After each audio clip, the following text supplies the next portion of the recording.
Hey everyone, welcome back for another deep dive.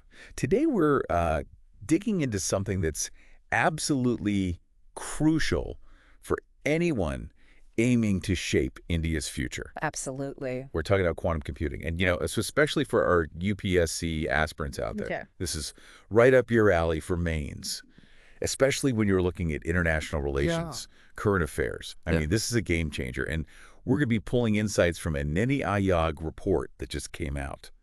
Now, you know what this report is saying is that this isn't just some, sci-fi concept that's way off in the future. Right. Quantum computing is happening now. It is happening now. And it's going to reshape the world as we know it.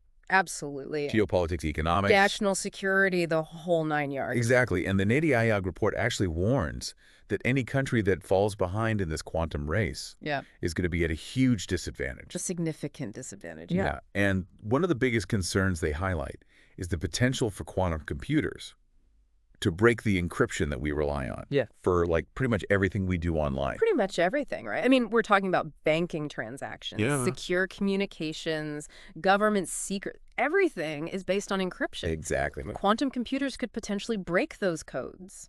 So it's like you have a lock, right? And it takes years and years and years for someone with a regular key to try to open it. A quantum computer could theoretically open it in seconds. Yeah, it's a completely different level of computing power. So that's our digital infrastructure, potentially compromised. On a massive scale. But then the report also talks about military applications of quantum computing. Right.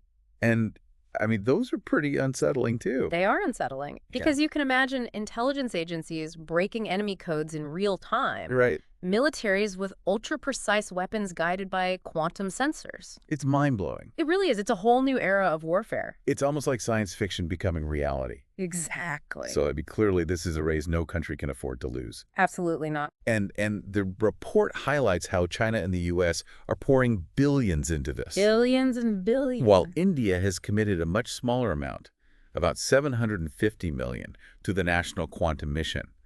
So how worried should we be about this funding gap? Well, it's definitely a challenge, right? But we also have to remember that India has a history of doing a lot with a little. We have this thing called frugal innovation. Yeah. Think about our space program. Right. We went to the moon. On a shoestring budget. We went to Mars on a shoestring budget compared to other countries. Yeah. So we can apply that same spirit to quantum computing. So what could that look like? Well, for example, we could take our expertise in, low-cost satellite technology and use that to develop affordable quantum sensors. Interesting. That could give us an edge in mineral exploration. Oh, wow. Environmental monitoring, things like that. So it's almost like turning a weakness into a strength. Exactly. We've done it before. We can do it again. Now, what about companies and startups here in India that are working in the quantum space?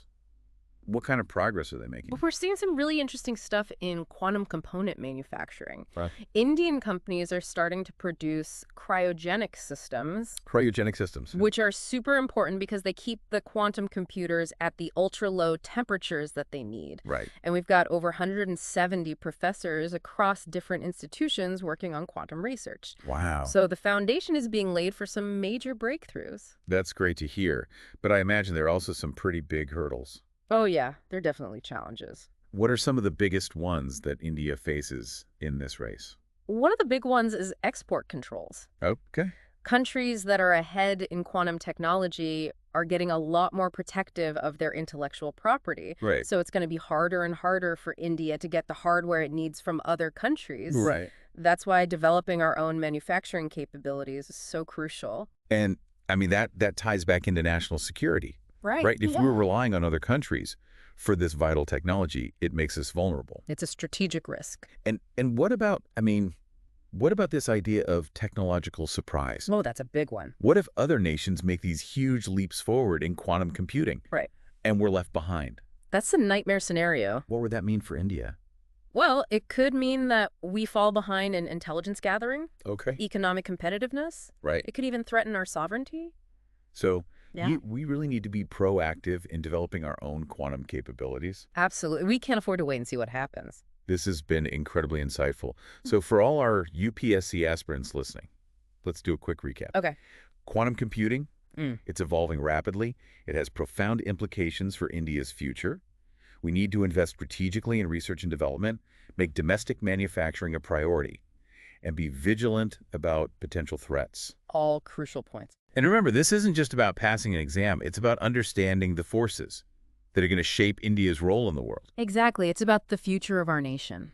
So where should India focus its efforts? Well, we need to develop robust post-quantum cryptography to protect our data. To protect our data. We need to boost domestic production of quantum hardware. Okay. We need public-private partnerships to accelerate innovation. Right. And we need to ensure there's adequate funding for research and for startups. So much to think about. There is a lot to consider. And for you listeners, I'd love to hear your thoughts on this. What do you think are the biggest long-term implications of quantum computing for India's foreign policy and its place on the global stage? Leave a comment below. Let's keep this conversation going. Don't forget to hit that like button, subscribe for more deep dives into topics that matter, and if you have any questions, just ask. We pulled our information for this episode from recent reports by the Indian Express and CNBC 18, so check those out for a deeper dive. Until next time, keep those brains buzzing.